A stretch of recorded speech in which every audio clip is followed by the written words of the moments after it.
3 games on it because he's played a plethora of champions across the course of the split. One of the highest champion pools for any mid laner in the LCS. We will have the Tahm Kench ban away as well from Splyce, and Caitlyn removed by the Ninjas in Pyjamas. So nothing out of the ordinary from the Ninjas in Pyjamas bans. I like this Tahm Kench ban because one of the things NIP did very well was when they were playing with the Tahm Kench, it's basically macro play by the numbers. Every time the ultimate's available, you just get 3 people and you go to the side lane and you kill anybody that's there.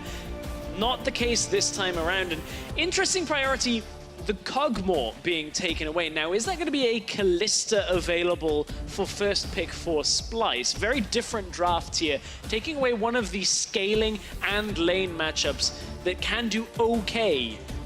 It is interesting, especially since we haven't seen Hiku play that Cogmore at all. Ninjas took away another jungler, and it meant that Splyce will get the Cho'Gath for themselves. That, of course, does leave Kalista Thresh available. One thing Cogmore is very good at is tank shredding as well. So if Splyce were looking to set up, for instance, a Cho'Gath pick, you can take away one of the 80 carries that would have done very well. So for Ninjas in Pyjamas, the Braum has also been high priority, but it is that Thresh that we were coming to expect.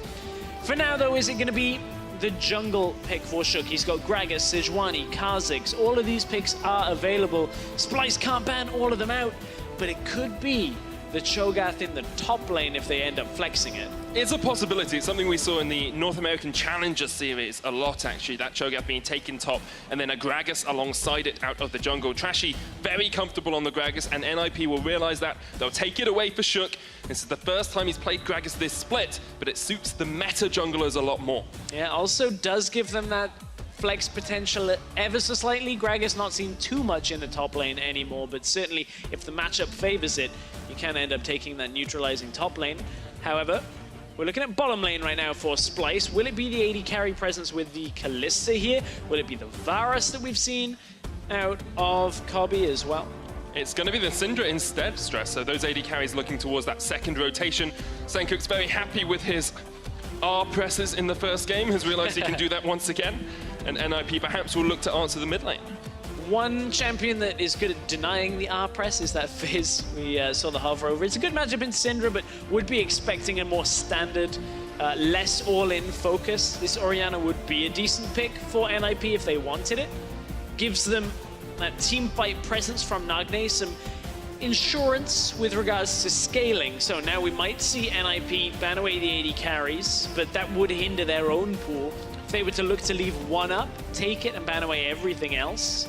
I think leaving that Ashe up for Hiku is one of the few champions we've seen him have a really strong laning phase on and a strong game on. You could get rid of the Varus, perhaps some Kobe, because you do have that first 80 carry pick here, and you can still keep the Gragas flexing because you've got final pick as well. It's a missed ban for NIP. We'll just get confirmation on whether that was intentional out of NIP, as I think the Ashe actually would suit Splyce the best, because that's one of the real drawbacks of this Cho'Gath if it ends up in the jungle. Of course, getting the fight started for Cho is the difficult thing. We saw yesterday's Xerxes of the Unicorns of Love trying to play it against Roccat. Didn't actually end up having the best time of it. Well, we'll have to wait and see exactly where the two teams go. NIP now, once again, will ban out the Varus this time, so that has been removed. Splyce have their second ban of this second phase, and perhaps we'll look towards that 80 carry role. Still, it does mean we'll have a lot of strong top laners open here, Stress. I've had confirmation that there was, in fact, a ban in Phase 2 for Ninjas in Pyjamas, and it was Jax. It is an error in our pick and ban spectator right now. So Jax is banned away. Kalista banned out by Splyce. Varus banned once again by NIP, and Tristana off the board as well. That Ashe, if it doesn't get picked now, Hiku, it's going to get taken away by Splyce. There's still the Jhin open that we did see banned in game 1 as well, so that's a possibility. An AD carry that has been on the outskirts of the meta for a while. You can play Jhin into Ashe, and vice versa. We've also got the Xayah available, another scaling AD carry. Now, if Kobe was to pick the Jhin, you're playing for the laning phase. Long-range snare can assist with the Cho'Gath. It's not perfect, but it still does the job. And this is something we should discuss, because a problem we've seen with Cho'Gath is the fact that he needs crowd control in his lanes to help him get these ganks off. Very good at following up. Excited if we see this Jhin. I'll be very intrigued as well to see how it does develop. It's going to be a compelling bottom lane here. Stress, a lot of crowd control for Splyce, and they're looking towards top or perhaps jungle. Oh, hang on. Oh, don't do this to me. 2 days in a row, Medic. We're a good luck charm, Stress. If this does get locked in, it will be our second Kane of the EU LCS, trying to get a win on the board for him. Oh! Boo! They're looking at us. Mickey and Kobe were looking at us, taunting us. Damn. Nah, good They're guys. in our heads. However, double Duskblade coming out from Splyce. We're wise on this one, Straddle. Don't mess with my heart like this, Battle. You know you want to do it. Now, it's going to be top lane now for NIP. Let's bring it back, Stress. Let's have a look at how these compositions have developed. Splyce, great crowd control coming out, and it is going to be a Cho'Gath top for them. Right, that's what we didn't end up talking about because of the hysteria over the Kane Hover. Now, Prophet will have the lane phase advantage. Not into a melee matchup is a difficult lane for the melee champion, and that is to be expected here, as Prophet should be able to take control of the lane. However, Trashy, early game damage, Senkuk's early game damage, Kobe will have that Duskblade spike that we've seen be also prevalent. So Splyce on the bottom half of the map, very deadly early on, and up against the Xayah, up against an Orianna. These are champions that likely will not be able to contend with that much damage in the early onset of the game.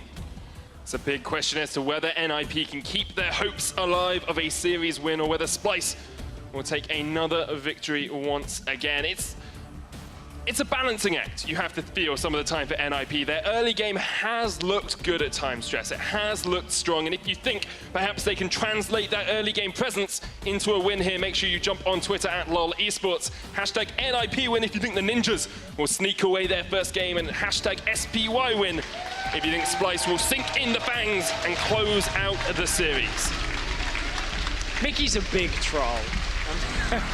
the grin on his face when I turned to look at Splyce and ask what was going on.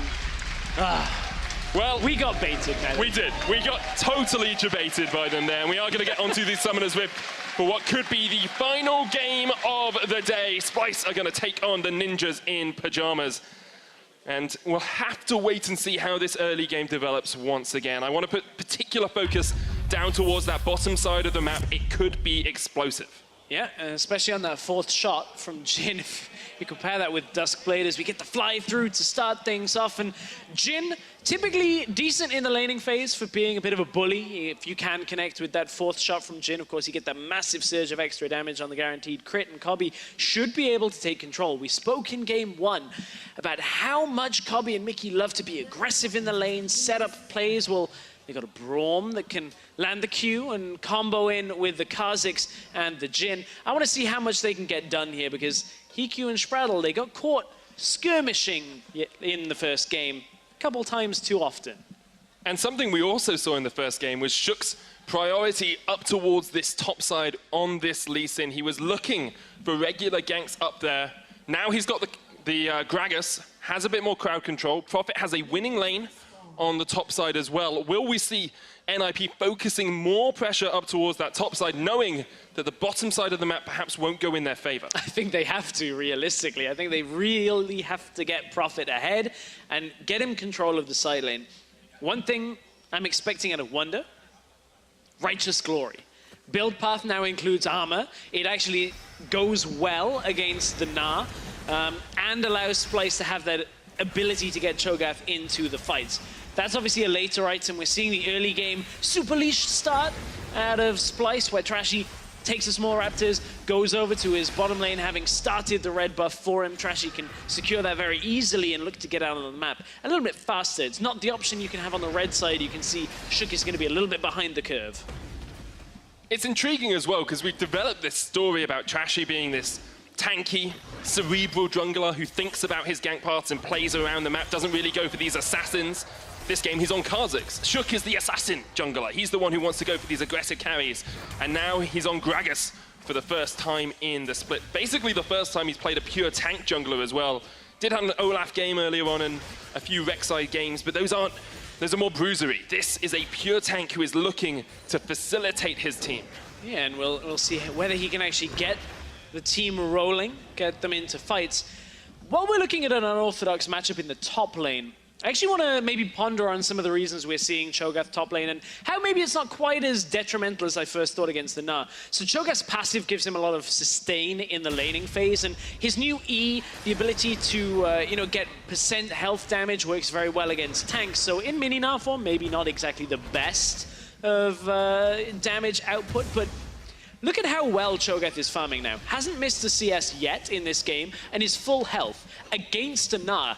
Now, Wonder has been trading mana for that privilege to do it, but certainly not the anticipated result for the first couple of waves of minions of this matchup. And I want to keep a look now as Wonder and Prophet face off head-to-head, because Trashy's still around that top side. And it's Trashy who's putting the priority up towards the top side to start us off. He went, stole away the Krugs, perhaps looked to see if he could get a gank on towards Prophet. Wonder is pushing in that lane. Cho'Gath, of course, very strong with the Bramble Vest as well, which can work into a Gnar because you get that Grievous wounds every time he attacks you. Yep. You get the damage back. And we'll have to wait and see to see how this develops for the teams. Yeah, I'm really looking forward to seeing the itemization in here, in the top lane matchup specifically. As we see Shook head towards the lane, I don't know how much they're going to get done here, because look at the vision control out from Splyce. Wonder will be able to see Shook, because Gragas doesn't exactly have the most different of entries to the lane. They're going to get into the lane here if they can get Wonder. Wonder's push forward, will flash away. Shook does not follow up, but there's the warp, and this could be Wonder falling for First Blood. Great rupture, the red buff slow into a building. NIP with First Blood once again. Exactly what we wanted to see from NIP. Get Prophet ahead, get the kills up in that top lane, and exploit this Cho'Gath who, for the most part, has been pushing for the first few minutes. They get the kill, and that is exactly what NIP needed to do.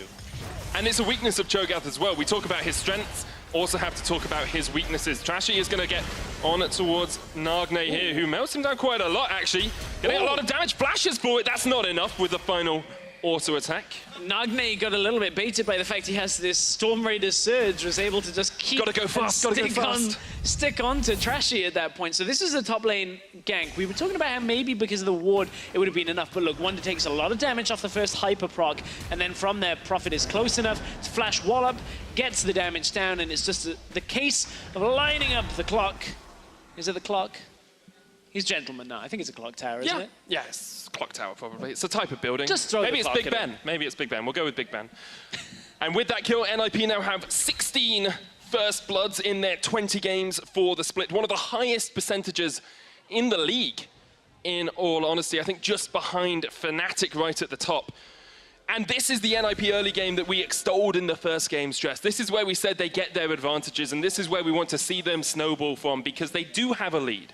They do have 300 gold at the 6-minute mark, and they do have the opportunity to gank top once again. They can maybe get that Gragas into the lane again. I've been told by our stats team it's actually the highest, so maybe they give you misinformation, man. No, it wasn't them. They never get things wrong. They didn't give me the information. I was trying to work it out in my head, so it's my math skills being awful. Trying to save you. Lantern is going to come down here for Hiku, but he cannot click on it. The heal comes out. Hook actually onto Cobby, does not have the final shot, and Hiku flashed away. Hiku needed to flash out. Of course, the reload was coming from Cobby. Couldn't quite get that last bit of damage out. I feel like I'm going to get reprimanded by our stats team for even daring to say. Don't doubt the stats team. They'll just give you misinformation for the next they're going to feed me just really bad stats. Very small bits of misinformation that make you sound like you haven't quite done your research correctly. It's another reason I had to quit my job as a doctor. But anyway, coming back to the game, let's have a look at top once again, because Wonder is equal on CS, is pushing this wave with the Vorpal spikes. That E, you can't really control where it's pushing. Actually just immediately feasted as soon as he hit the level 6. So has got one stack on that feast procced up. You want to get that immediate stacking going, making sure, of course you get a reduced cooldown on it compared to when you use it on champions, so you can build the first few stacks up very quickly. Keep in mind, you only get 6 from minions and monsters, so you have to then get the additional stacks to get that max champion size, get the max attack range increase on Cho'Gath to be at that full 10 stacks. Control ward is clearing out vision here for Splyce. Nagne in the middle lane needs to be careful, because here come Trashy and Mickey going to try and get the stun. Shockwave brings them back. Senkus once again presses up. Yeah, the early game presence from that middle lane from Splyce is enough to carry on through.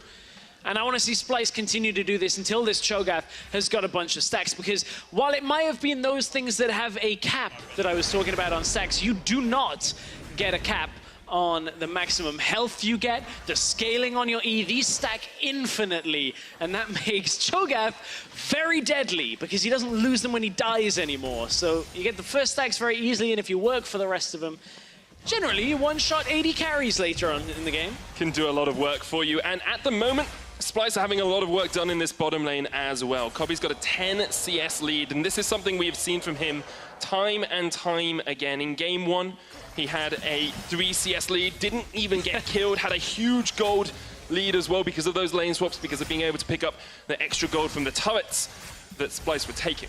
It's exactly what we've come to know out of Cobby and Mickey, and I think a lot of people don't necessarily rate them when you look at, oh, Sven and Mithy, all of these bot lanes, and you can see, despite a failed engage, they still are able to force out the ultimate from Hikyu. A lot of people don't put them on those top tier lists, but the players, you listen to them and say, Cobby and Mickey, very difficult to lane against. They're very aggressive, they know when to push their limits, and you can see that it pays off for Splyce fairly regularly. And it translates to the numbers as well. Cobby has the highest CS difference at 10 minutes of any AD carry. On average, he's 5 CS ahead of his lane opponent, and it's just that continual harass, that continually pushing forward that we talked about in game 1 that can make it very difficult, but sometimes it does cost them their life, as NIP came down towards the bottom lane, looking for a gank, decide against it for the time being. Yeah, couldn't quite get into the lane, but look at the vision control that NIP have. If we can swap over to NIP vision for just a second, I am aware that Gragas could have been heading mid. You can see all the way through the lower vision, the lower jungle, it's all NIP wards, and they're trying to play around any time that Cobby and Mickey step up in the lane, try and capitalize on this, but look, Shook has now dropped back into his own jungle, and there's an attempt from Trashy in the bottom lane. Warrior enchant is complete. The damage could be enough. Can avoid assault in, jumps forward as well. Sprattle trying to distract. He puts down the lantern. Here come the TBs, but Sprattle is not long for the rift. Instead, Shook comes in, and there's the hook as well. Trashy's going to get knocked back. The Gnar comes out. Trashy will fall. Can they keep Sprattle alive? Cobby opening up the big guns, looking to see if perhaps he can catch someone, but he just can't do it. Wonder has to flash the wall, and now perhaps we'll see the re-engage onto Shook. Splyce take one, NIP take one as well. Sprattle played the beginning of that fight very well. I mean, his Thresh we saw a couple of weeks ago be a standout pick for him, and he gets his hands on it again. Denies the follow-up in the bottom lane to kill Hikyu, and Splyce didn't quite get as clean a team fight as they were expecting, or at least skirmish in this bottom lane. Like, look at how Sprattle utilizes the Flay here, because out of the darkness comes Trashy, jumps in onto Hikyu, double Flay, maybe even the 3 of them were caught there, and then they are able to buy enough time with the box, the exhaust. Shook rescues Sprattle at the same time. Sun's out, guns out, but unfortunately, no more kills to be found. At least from Cobby at that point. It ends up being Wonder that picks up a kill from that, and Splyce just take a 1-for-1. A little bit of an overextension by Shook at the end, perhaps looking at just for too much going towards that bush. Also, that Jin music during the replay, it's just so soothing. I thought perhaps I'd gone to a spa for a little bit, just like relaxing, as Jin plays his wonderful overtones across the rift. Sprattle and Shook are going to look for the Rift Herald here. The old switcheroo, the Rift Herald thinks they're coming over the wall and headbutts the wall. It's a wrestling move, probably. They don't headbutt walls. I don't know, you watch it. That's fine, but... All in the name of entertainment. NIP will be looking for the Rift Herald, as you say.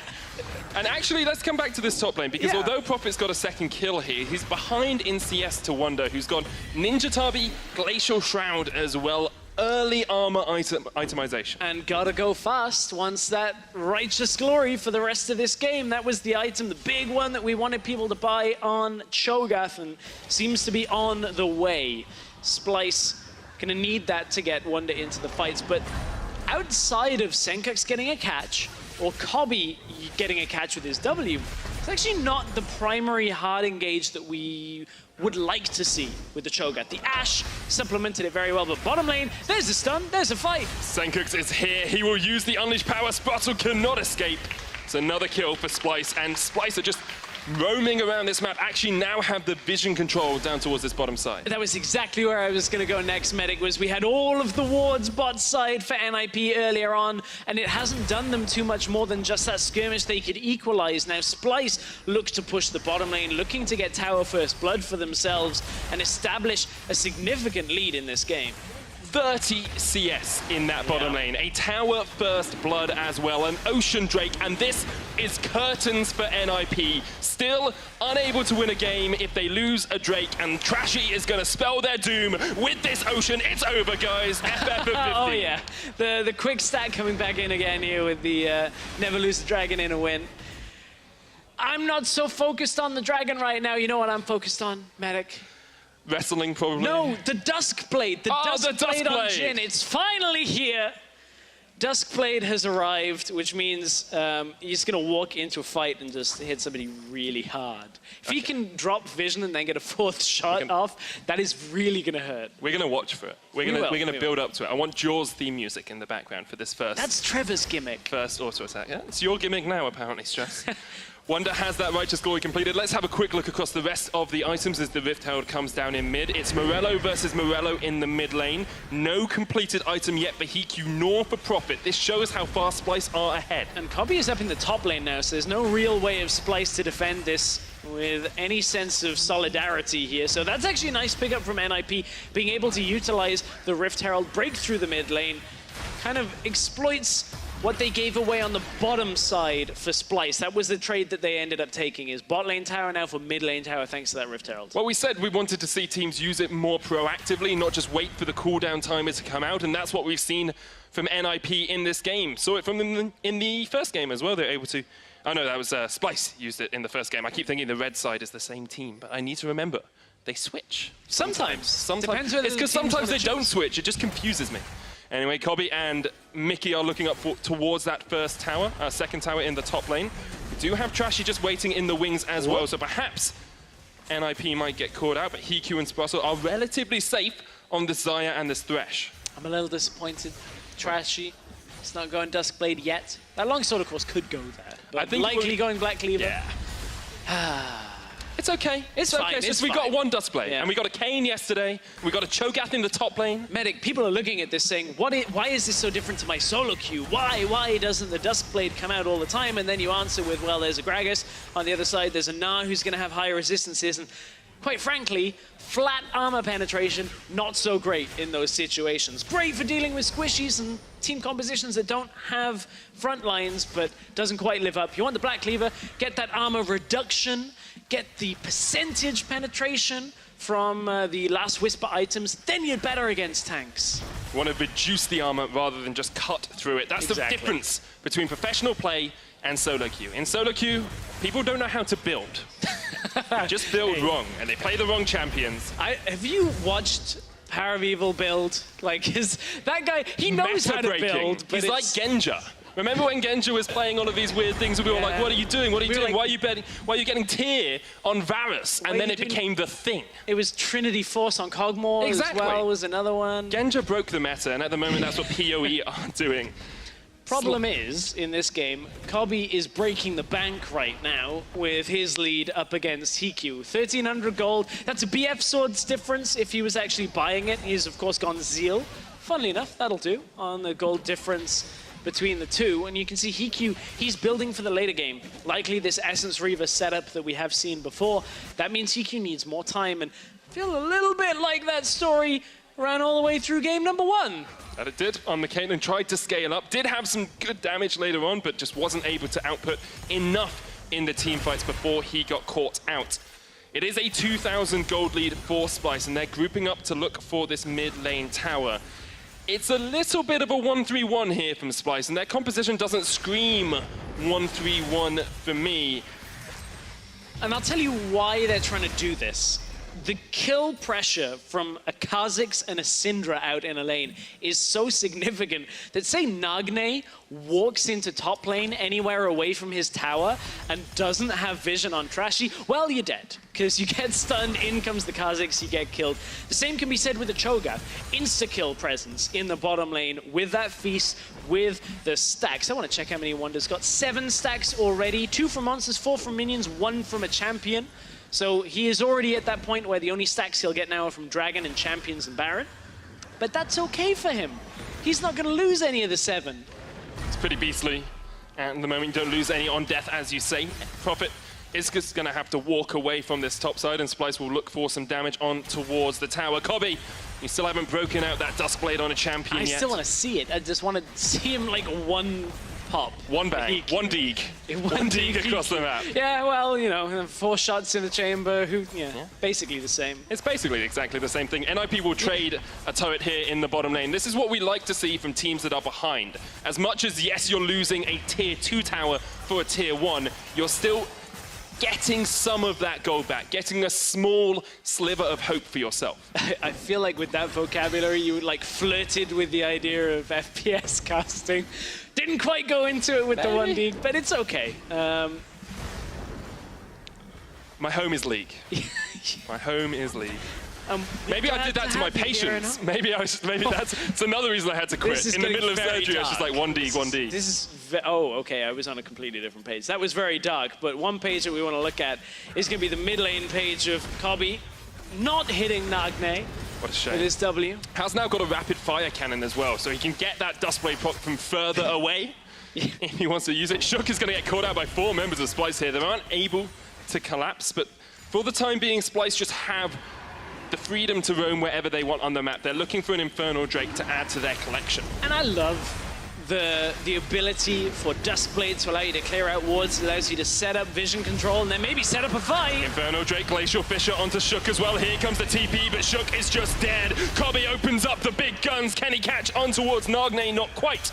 As Sprattle will be the sacrifice. Wonder goes forward. Flash, Beast, not quite enough. Nagne gets away off towards the back of the fight, but Splyce are not done yet. They want Sprattle. He escaped them once. He's not going to escape today. And Prophet joins the fray, but way, way, way too late. Splyce with a team fight win. Going to get the mid tower as well. Wonder will be upset he doesn't get an extra stack from that, but Splyce will be happy as a whole because it's all going in their favor. Baron is spawning, and that is a bit of a risky objective right now, considering that Feast is no longer available. But look, Splyce start the team fight off. They actually deny a lot of the escape there, as if they'd have taken the Lantern, they would have got caught. The Ruptures there, you've got the Silence in the team fight as well. Those are the presents that Cho'Gath can bring, and not without the enough. heal, he dies. Yeah, without the heal, it would have been enough. There's actually that indicator. I'm pretty sure that's probably what baited Wonder, is if that indicator comes on, you know you can get the kill with Feast. You see like jaws underneath the champion. Cues up the animation. There was a great shockwave from Nagne in that fight, which is why he did so much damage. Actually hit onto 4 members of Splyce, but he just doesn't have the items behind him yet. And once again, we see Splyce with a gold lead at the 20-minute mark in the 7 games. 8 games, in fact, 8 games. I'm trying to do maths in my head. I told you this goes badly. In the 8 games that Splyce have had a lead at the 20-minute mark, they are 7-1. They have won 7 of them. They have lost only 1. NIP always lose when they're behind at the 20-minute mark. Wow, this stats team, I'm not being condescending on this. Stats team just buzzed me to say that is correct. So, Medic, he got it. The math was correct. Congratulations. Thank you. I'm not trying to be condescending, but I thought I'd let you know. I think it's important. They're here for you. It's a safety net. Yeah, it's important to remember these things, especially since I'm trying to do it from memory a lot of the time. Splyce are going to set up towards this Baron. Look at the lack of vision for NIP. They have no idea where Splyce are until they put down a ward, and then they know. But that is correct. That is correct. I wish somebody would buzz me every single time and be like, yeah, you said something that was correct. That's great. It's like positive reinforcement. Exactly. So for Splyce, one of the reasons why they can afford to go over to the Baron Pit, we talked about that. Feast, of course, does a significant amount of damage. 2 monsters as well, 1,000 damage. You can just easily eat that Baron down. That means that NIP have to be very cautious of the fact that Splyce can get it quick.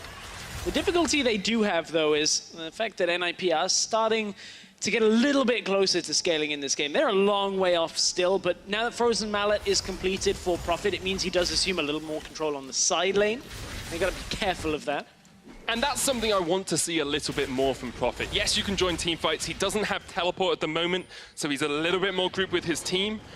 But we saw in game one how strong that Camille was from Wonder in the split push. Prophet now has the lead. He's ahead on items. He can split push into this Cho'Gath, and assuming he's able to dodge away from the Feast and away from the Rupture, he can chase the Cho'Gath down. And that's one way that NIP are going to have to slow this game down, is by pushing with Prophet, dragging Splyce around the map. Now, how to Splyce accelerate the game with their comp is looking for these long-range catches. Secure vision, start Baron, try and get NIP to commit. Still no teleport available. If NIP overcommit to defending this, Splyce will start a fight, but here comes Shook, trying to go in. He has the Feast, and he will feast down on a Baron. Shook gets away, but Splyce secure the objective. Yeah, there's the strength of that Cho'Gath in the Baron pit. Of course, Shook not able to match anywhere near that damage. 1,000 damage is what you're expecting out of junglers with Smite at level 18, but here comes the follow-up fight. Mickey getting chased down, will stand beside me. The hook does not land from Sproutle. And Splyce may look for the re-engage. There was some damage onto Prophet. Wasn't a squishy target, so the Duskblade wasn't as impressive as it could have been. Wonder's gonna get sped up here. Here comes the curtain call as well. Is this curtains for NIP? Prophet says no. He wants to jump forward onto Mickey. Sankuk's up towards the side, but Shook gets destroyed. Absolutely melted away. And now they're gonna chase in. Prophet there. Nugni able to survive through the unleashed power. NIP running for the win. Splyce don't actually need to continue committing on this unless they get crowd control. Remember, they already have the Baron. They're going to, though. Sprattle so low. Cobby flashes the wall for the kill. That's the aggression we like to see. Nugni, Hiku, and Prophet just running away as fast as they can. Cobby survives. Hiku there as well. It's another kill. Will Hiku get one? He will. But NIP clean it up, and they will take the ace. Splyce coming out significantly ahead from that. The ace in their favor, and now Splyce will look to take away some of the structures from NIP. Of course, that mid inner, bot inner tower still available, but look, Splyce didn't need to commit to the end of that fight. They just made sure they put NIP so far behind that this game is all but done. And look at who is one of the carries again. Sankuk's on this Syndra. Looked great in game one, same again in game two, and it was NIP that tried to start this fight off. Look, they go aggressive, trying to get the fight in their favor, and Splyce have enough on the back end of this to turn it around. Sankuk's is barely even close to this fight, and Splyce is just biding their time, trying to get the slow here as Hiku got caught by the W from Kha'Zix, but from there, Splyce output the damage, walk through the fight, and then get Hiku running out early, and that means Hiku can't offer anything, and Splyce can just continue marching forward. Cobby on this Jhin with this Duskblade. We wanted to see a big performance from him. And the flash over the wall says bang, bang!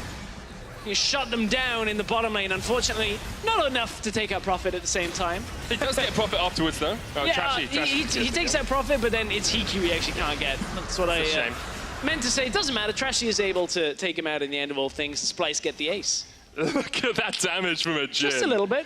I feel like maybe some of the essence of SKT has become trapped in their skin. Exactly. This is my theory, Stress, and I'm so glad you brought this up. Did I share this with you You before? did. Okay, here is my theory, right? SKT have lost every game they played on 7-13.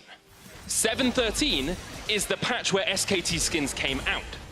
SKT's skill is now in SKT's skins, and no one on SKT uses their skins. We're gonna see Prophet go up in the top lane. That's ruined my point, Splyce. Good kill, Trashy, well done. It was a great point, guys, remember, okay? Anyway, Splyce are now 9,000 gold ahead, and they can push in with this Baron. Guys, Medic just told everybody the secret. I think we gotta get Medic out of here. Can someone just take him away? Sorry. He's giving the game away. This is why they don't let me cast every week. If you don't see Medic next week, just don't worry. It's if you actually distilled the souls of SKT into the skins. Shh. We figured that out a long time ago. Well, it seems to be working at the moment for Splyce as they're going to push down this mid lane. Such a dominating performance by them as they have 4 members here. They don't even need their Fed Syndra. They are happy just to set it up with the rest of the squad, and it looks like Trashy might be going towards a Duskblade of his own. Maybe. He's got that null magic, so maybe he's going to take a little stop off at a Hex Drinker before that. He'll end up building more of Malmortius in the end of it just before. So this was a top lane fight that we were postulating about SKT over, which Wonder actually plays pretty well. Denies a lot of the early game damage, looks for some of the sustain, and then walks forward back and forth in this fight, buying the time for Trashy. Trashy jumps into the fight. And what do you know? Prophet doesn't have too much more left after they get the damage out. Couldn't get the ult out because the silence comes through from Wonder, and Prophet ends up falling. And I'm very impressed by this Trashy performance as well. On a jungler that doesn't suit his usual playstyle, in fact, he's only played Kha'Zix once before this split, he has been able to make ganks, he's been able to make plays, he is the most killing member of his team, and he's looking for another one as he jumps onto Prophet, who will get the Lantern to safety. But look, the job's done. You force Prophet back to base, you push the bot lane, you push the mid lane, you continue pushing into the game. Splyce still need a little extra oomph. Very similar to game one. Very, very similar game overall, in the fact that Splyce are likely going to need a second Baron to finish this. There is an Infernal Drake for them as well. Yeah. I just want to say I've called both of these games around the 15-minute mark when the first dragon's gone down. You are a prophet. What can I say? At the moment, PQ is going to get caught out by the Glacial Fissure. The curtains open and Wonder noms him down. He gobbles him up. It is going to be a shutdown up towards the top of the fight as Senkux falls as well. Shook engages, but where's the rest of your team? Nowhere near. Wonder gets a double, and Splyce get 2 for 1. Yeah, Splyce not yet in time for the Baron, so they're just going to continue pushing in the top and mid lanes, or at least head through towards the bottom lanes of Splyce. This is just back-to-back fights that they're just crushing through NIP. NIP don't have enough time to really recoup in between these fights. Again, we're going to see Prophet try and run Wonder down. This time, no help for Wonder. Wallop comes out. There's the Gnar as well into the wall, and Prophet will back away. Wasn't sure where Kobe and Mickey were. But this is what we wanted to see from Prophet a long time ago. This split push Gnar can work wonders into Wonder. I didn't intend that, I apologize. Yeah, you did. No, it's the first time I've cast Splyce, so I'm not used to avoiding the puns. Well, we had to drop Ware off, or he dropped Ware off his name, and that was the most confusing thing for a year. You just say Wonder all the time, but look, Hiku ends up dying before the shots even connect from Kobe, and Senkux trades most of Nagne's health off in a 2 versus 1 on the top side. But look, Splyce is so far ahead of these fights that it's so difficult for NIP to destroy through this Cho'Gath, to contend with the damage from the Jhin and the Syndra. And look at how little damage NIP put out themselves. PQ especially, 134 damage on an AD carry in a mid to late game team fight is disappointing to say the least. Coming back to sort of where things went wrong for NIP, you have to feel that Shook just hasn't had the impact he would have liked on this Gragas. His body slams have been prioritized towards Mickey. We will see Spraddle called off towards the side. Mickey is going to get knocked back, but once again he escapes. Spraddle dead to Senkux. 14 kills to 4 for Splyce now, and they don't look like they're done.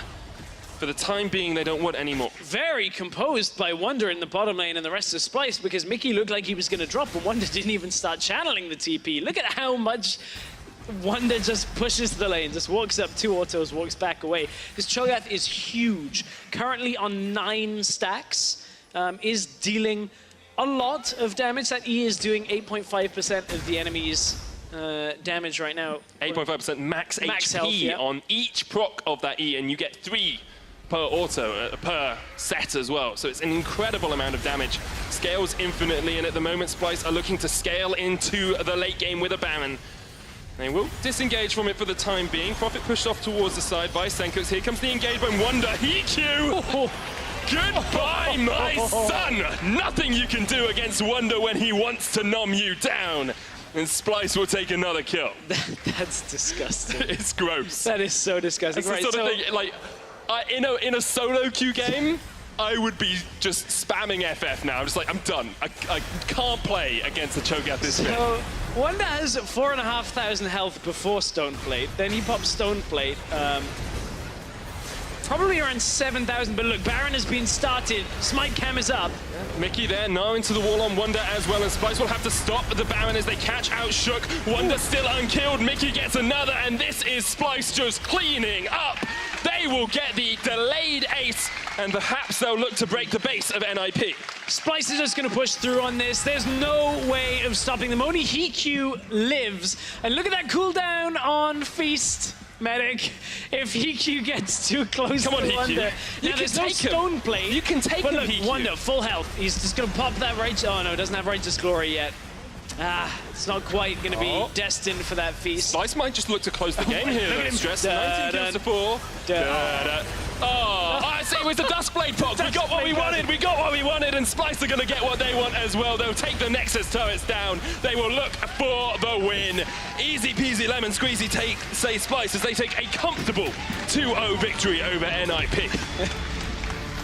That was convincing out of Splyce.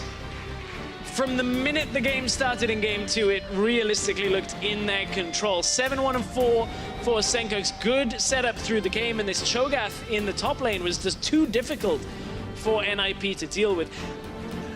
Maybe it wasn't from the minutes they started. NIP did have that one gank on the top side that took out Wonder, but then Splyce just grouped very effectively and pushed their lead very well.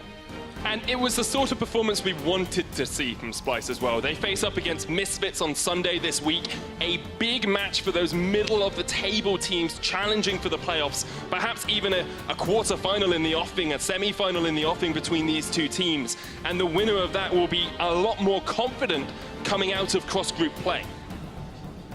Looks on the up for Splyce. When you look at a performance like that, sure, it was against a team they are expected to beat. Anybody that predicted a 2-1 probably was discounting Splyce a lot on that, but I think I want to see them against some of the tough competition that you're talking about. Potential semi-finals setups, that's what I want to see from Splyce, because that's been where they faltered, is where they don't get these significant early game advantages in the lane. And they just managed to really outplay through the bottom lane, through the middle lane, outplay NIP and get what looked like quite an easy win.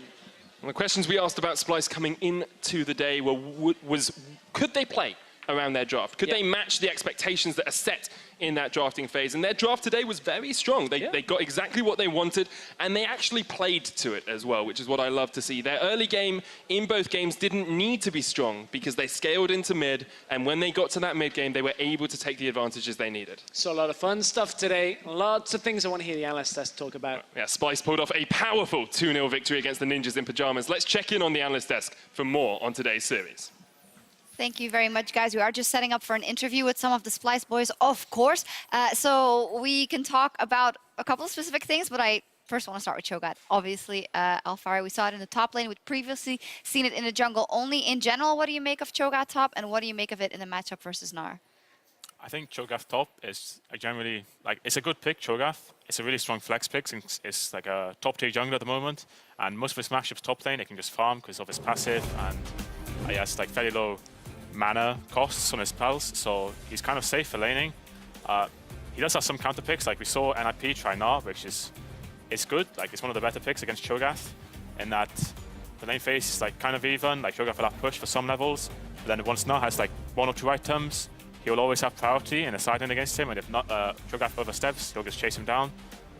But in this game, NIP, by the time Gnar had 2 items, they were already too far behind to actually make use of this pick, so Cho'Gath just looked really broken. So, question for the two of you, for everyone at home hoping to pick Cho'Gath and abuse him. Top lane, any tips or tricks people should know? Max W, I don't know, he's a really easy champion. Okay. Maxwell can play it. Jungle? That's good. Jungle tips for the people at home in solo queue? Max E, farm your jungle, gank lanes of CC, and then it's over. Over. Well, yeah, obviously the lessons we learned is always paired. If you have a form of strong CC, then it's pretty easy actually to get the ganks off. And we also see that the interview is setting up or is set up. I didn't quite catch that, but we'll be talking to the Splyce boss in just a second. It is almost ready. Other things we saw were the Jhin. The first time we saw the Jhin pick actually here. And I know that you're always frustrated when the Ashe doesn't come out. But in the end, obviously, it seemed like they could have a bit of creativity in their picks. So do you think the argument of I feel like I'm not doing any damage on Ashe is something that should go? Because she does provide so much utility, and it is something that slapped EU around at Rift Rivals as well. And if she can actually get to sit in teamfight with a Q, she does deal a lot of damage, but it's hard to play her. There's the risk you miss your arrow and everyone flames you on Reddit. That's a bad thing. Yep. It's also the risk that you have no mobility and you have, you walk into the team fight and you want to activate that What about Q. Jhin? Or is the range helping? Well, you have very long range on Jhin, right? On Ashe, you walk into a team fight and there's like 3 tanks in your face and you feel like you don't do anything. So it hurts the AD carry's ego to pick Ashe, and that's Okay. why they all step away from it. That is why we don't see it. You agree with that, Maxlor? Somewhat, but as a jungler, it's really annoying to be doing your third camp and then just seeing an E fly over your face, and suddenly you don't have that much early pressure anymore. An enemy jungler could be anywhere; he could just be killing you in your jungle. It's really annoying to play against. But fortunately, as you said, no one really plays it in EU. Mind games Exactly. activated. Not yet. Well, player of the series was Senkux. 2 games on Syndra. Did fantastically well. Obviously not the hardest matchup, even though Nagne is obviously a formidable opponent in that mid lane. You don't agree. Was it easy for him? I think it was pretty easy. I don't right. think Nagne in the laning phase has shown absolutely anything in almost in all right. the games I've watched NIP play. So when you get Syndra and your team is already winning and you have a pretty free laning phase, I think Senkux had a very easy time today. Did. And much like the previous series, it's kind of hard for me to draw conclusions as for Splyce if they have rebounded, yes or no, but we can jump on that topic in a second because Splyce came out on top and we're going to talk to one of their winners, actually 2, the top laner and the jungler. Thank you much, Shux. And yeah, always 2 better than 1. So gentlemen, congrats on your win. And before we really get started with this thing, I just got to ask you, man, that Cho'Gath was really, really, really big. How many stacks did you end on? I think I got like 11 stacks. Holy moly. Yeah, my lane was kind of rough because they were playing like throughout both games. They were playing really hard around top, and like they like to snowball him and play with vision and pressure around top. So I just had to take one for the team and just farm it out. But in the end, I got really fed on stacks and like on team fights, and I ended up one-shotting the AD, which is always fun when you play Cho, of course. So I mean, that's what I play for. So. Well, it certainly worked out, and I actually got taken by surprise. I thought, Trashy, you'd be the guy to be picking up the Cho'Gath. What made you guys make this transition in the pick and ban phase? I mean, the only time we actually play a tank top is when the champ is really OP, so that we kind of got this opportunity to put one down a tank where it's like, I can actually play this champ. I want to play this champion because it's so OP, so I was like, sure, bro, just take it. I don't mind. So, like, if he wants to play the OP champ, I don't mind. So that's kind of what it was. Fair enough. You at least got to jump on a lot of people on that Kha'Zix, but Wonder, back to you. It seemed like a really clean series for Splyce. Were you really expecting it to be, kind of that easy one and done, despite a rocky laning phase? I think when we play against an IP, like judging from previous series as well, their early game is probably their strongest part. So they played like they drafted kind of around the early game too, and we knew we had the game if we just survived and like played respectful on the lanes that they were playing around. So I felt pretty confident, honestly. I thought we would take the series, and obviously they haven't won a series yet, so it would be strange if I weren't like just a bit confident at least.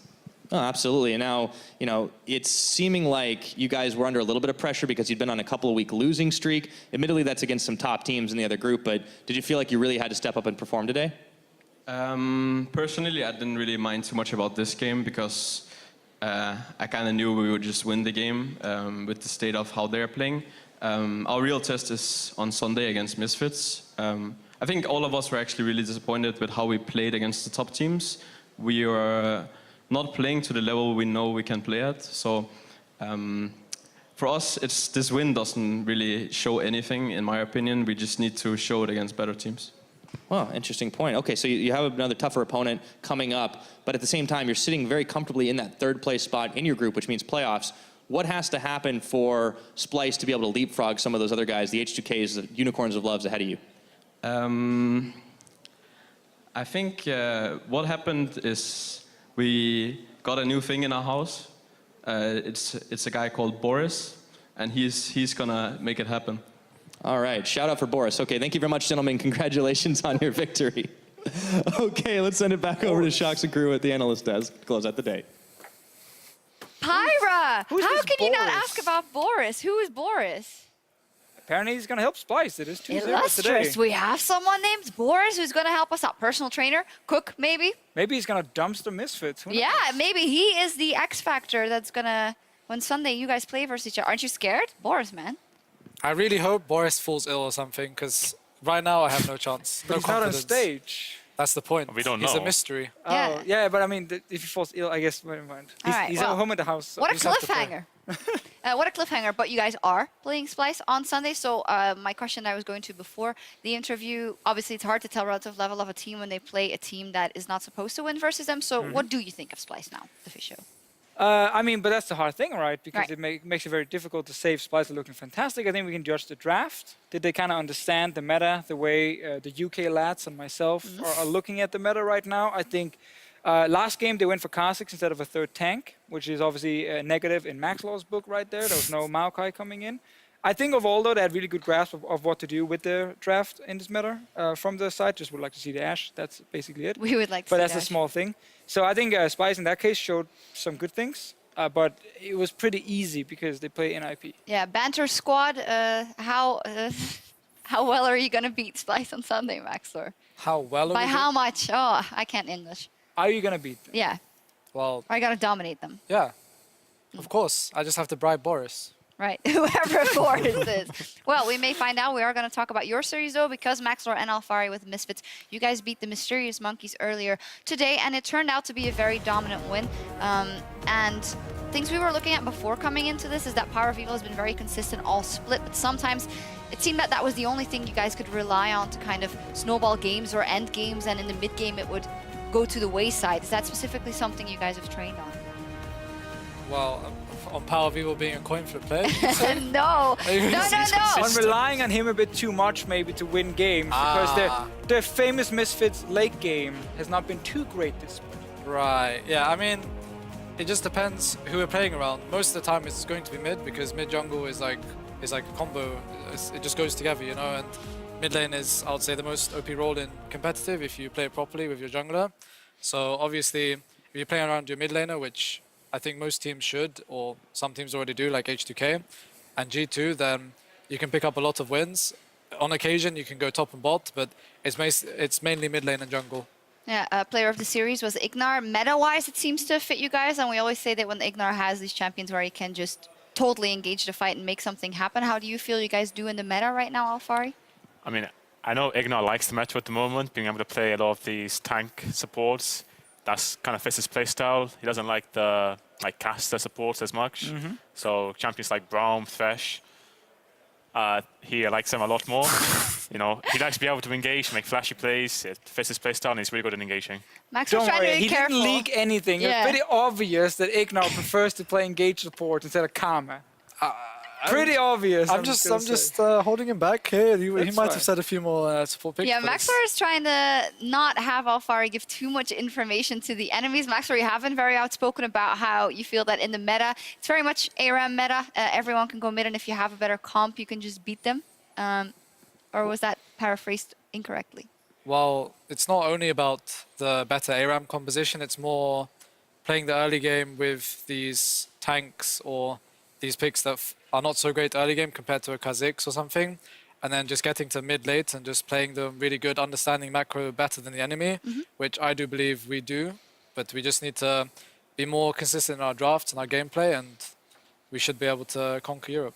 So, Alfari, last split, you came in as a rookie, hot name, everyone talked about it, won every laning phase, was super dominant early on. This split, it's been, in the laning phase at least, like somewhat average. We haven't really seen you like dumpster other people. And I'm saying I'm not flaming you by any means, I see your reaction, Maxlor. What has changed in your role or the way you're playing the game compared to last split? I mean, the obvious answer has to be, you know, kick out to Maxlor.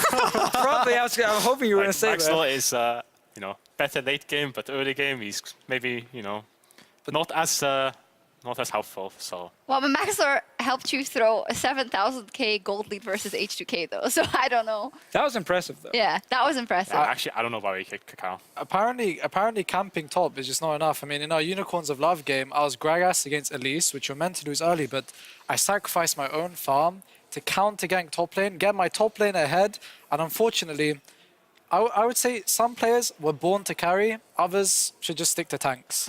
Waiting for Maokai top to come back, Misfits and win worlds. I feel like this might spark some heavy discussions within the Misfits team. I mean, you know they're sitting home in the gaming house watching this and they're laughing. Yeah, I know. Because they obviously deal with these guys, lads, Banter, whatever. banter, every indeed. day. Let's take a look at the standings. Not that much banter. It's getting serious. Misfits Gaming strengthening their position in Group A. Obviously, G2 is back on the board and they're playing better, so that must be a bit scary. And I'd also like to turn the attention to another bet. I think like the Fisho just attracts bets. He had the slap bet. He had the haircut. He had the haircut bet with perks for not dropping a game. And now you guys are talking about Misfits getting to Worlds, which is, I think it's a bit disrespectful to make a bet out of it because this is their one-year plan. This is their goal. This is what That's why they're it's playing funny. for. This That's is what why, they're funny. That's why it's funny. Run us So, through the bet. Max Lore is saying that Misfits will make Worlds.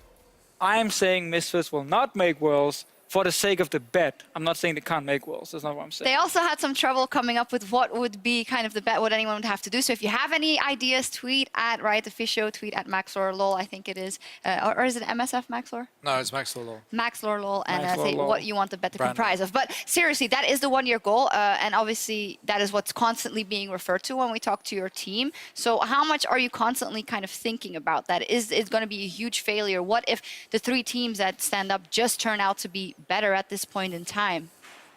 Well, I'd say our mindset is just not to go in and be scared of every other team getting better and just focus more on ourselves and try to get better ourselves because we all believe that we are one of the low-key, one of the best teams in Europe.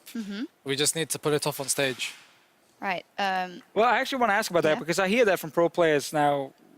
We I feel like we're the every best. second week for the last 3 years of scrims are awesome or what we're doing in scrims doesn't translate to stage. How do you try and translate it to stage? Like what's missing? Is it people are not playing as aggressive? Is it the shot calling breaks down? Alfari, any idea? Like why is it so different in scrims compared to stage? I don't know, to be honest. I don't think there's like a particularly big difference between playing in scrims and playing on stage. Perhaps people play a little bit more scared, like a little bit more reserved, particularly during the laning phase, the early game in particular. But yeah, I don't really see a difference. I mean, it could also be that in EU, like it's easier to win scrims than it is on stage because there's the whole never give up on stage. But in scrims, it might not be like that.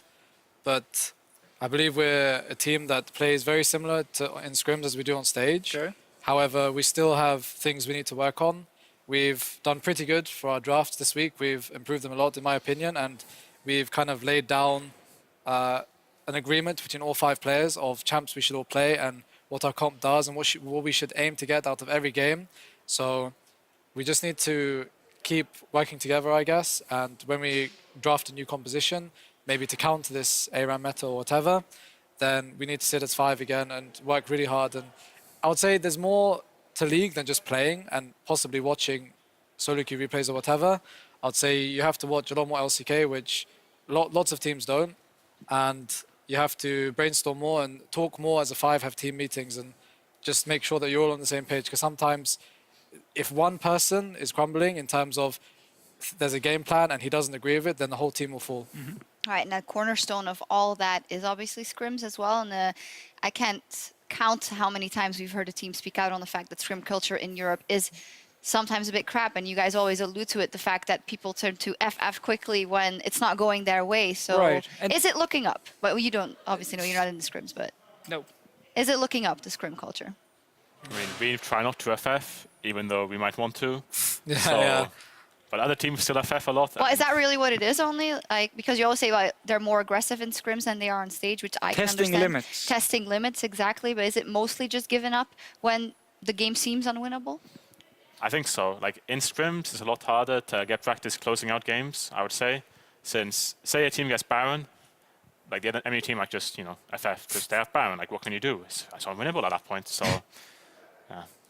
Is this just a lack of discipline from European players? And I'm sure this problem also happens in other regions, not just in Europe specifically, but not being able to sit down as a team, as 5 members, all 10 teams in the LCS with a coach and managers and all they got and say, for the next 5 hours, it's focus, try not to tilt, it's just practice, but still like focus and don't actually Yeah. FF the game. Like that seems like something that should be doable. Like this late into League of Legends as a professional game, like we are 5-6 years into like the professional seasons. I'll say it's more because they want to practice and stuff, but once one team gets an early lead when they shouldn't or something, there's a whole mindset of if enemies play perfect, there's no counterplay, But Okay.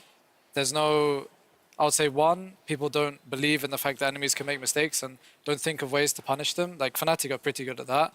And secondly, I would say it's because people think it's a waste of practice after messing up so many times. Just say if you just get lose 8k gold lead in scrims, most people will just FF, right? But we lost a game when we had an 8k gold lead. Yeah, exactly. So. Aren't there enough examples to counter There that should in be. professional play when there even shouldn't be as big of a lead? So I don't know. I would just say, as I said before, in scrims, you really don't get anything from winning. You don't get a reward. You don't get a point closer to playoffs. You don't get anything. It's just maybe personal feeling for some people to win. I love winning, so it kind of sucks when you lose. Yeah, but it's about the gains in terms of Yeah. practice and experience, Yeah, because right? I mean, your reward obviously comes during LCS do win then, on when stage. you don't notice the improvements. Yeah, but some people still have the mindset of oh, it's useless practice after we get to this point, just go next, which is, I would say, time efficient if the next game is going to be really worth it. But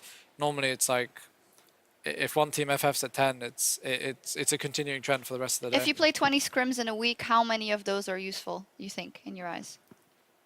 To be honest, even if the enemy's FF or something like this, I think mostly when it comes to scrims being useful, it just depends on your own team. So as long as we perform the same and learn something from every game, so we don't randomly get caught when we're not supposed to, then we will always learn something, right? But if we're going through the scrims and making these mistakes, skipping out steps for vision, for example, that we normally wouldn't, then yeah, it's a waste of time. And I wouldn't go as far as FFing. I'll just redo the whole process again and be more disciplined about it. But I would say, as I said, just to close on the point, if you want practice, you just have to make sure as a team you perform the best. And even if the enemies are inting, you're still going to learn something. Afari, as a pro player now, you obviously joined in Spring Split as a rookie. You're still 17. What is a normal day-to-day kind of schedule for you in terms of do you have a set time you have to wake up and start practicing solo queue into scrims and VOD reviews and team meetings, or what is a normal day for you? Well, we do have a set time we have to wake up at 12, but I like to wake up a little bit later than that. Okay. And my coach doesn't like it, but When does scrim start? Discipline. When does Yeah. scrim start? It starts at 1, 2 sometimes, depending on the enemy team. And then we'll scrim for 3 or 4 hours, and then we have a break for 2 hours, then we scrim the So second then block, at 6 p.m. and then we play solo queue, and then So when are you done with scrims? 10, usually most- 9 or 10. 9 or 10? 10:30. And then VOD And then VOD solo reviews queue. after, or team meetings? Well, or? we count VOD reviews during scrims, because Okay. scrims are not going to last 1 hour, per game. Yeah. I mean, Pro it game is. life as a 17-year-old. Yeah, That's it is. a lot it- of gaming. It's a lot of time investment because I know we see it, of course, as gaming, and maybe people from the outside are like, oh, it's just gaming, but it's very intense activity, and it's something that you're doing for your job. So Yep. that's 10 hours of just scrimming, I would say, or 9 to 10 hours, and then solo queue for a couple of hours. It is very, very intense. Do you ever feel like you're getting a bit depleted in terms of that heavy training schedule? And you guys have been playing for a long time, and there are players that have had to play on the LCS stage for 5 years in a row now. So how are you guys dealing with that? I would say you just have to balance your life out. So, for example, what I try to do is 1 day a week, I just try not to play any solo queue or play any league, just go out and have a real life, We try to do team activities like go-karting, or we're trying to set up paintballing, for example. However, it can be really hard since, especially if we lose a game and normally the next day is a free day, you just feel really motivated and you just hate yourself, so you just want to play. But I would say it's more healthy to just not play once a week, or not force yourself to play if you don't want to. Just because it's your job and you're sometimes pressured by your own teammates. Because say if they see you slacking, maybe you just want to take a break. I don't have this problem in my team. I can just watch TV all day if I wanted to. But I know we all work together, and it just depends on what kind of person you are. These older players, I know they don't play that much solo queue, and they might get flamed for it or something, but it's pretty healthy. Yeah, that is obviously the counter argument. I had a follow-up question, but it escaped me. Maybe it comes back, but I do want to look ahead to tomorrow because we have a very, very big matchup. Fnatic is going against the Unicorns of Love, facing off on the Rift. Let's take a moment to highlight the stakes before that upcoming standoff.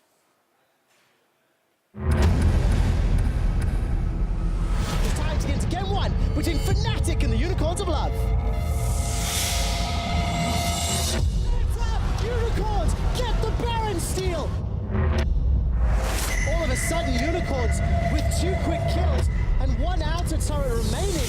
They're going to push Fnatic even further back. There's a Chachi's going to go low. Teleported down to 1200. Picked up by Fnatic. Chachi's going to go low. Teleported to Rocked. I cannot understand this game. Done it. Unicorns have beaten Fnatic. 33 minutes. Fnatic taking over Unicorns.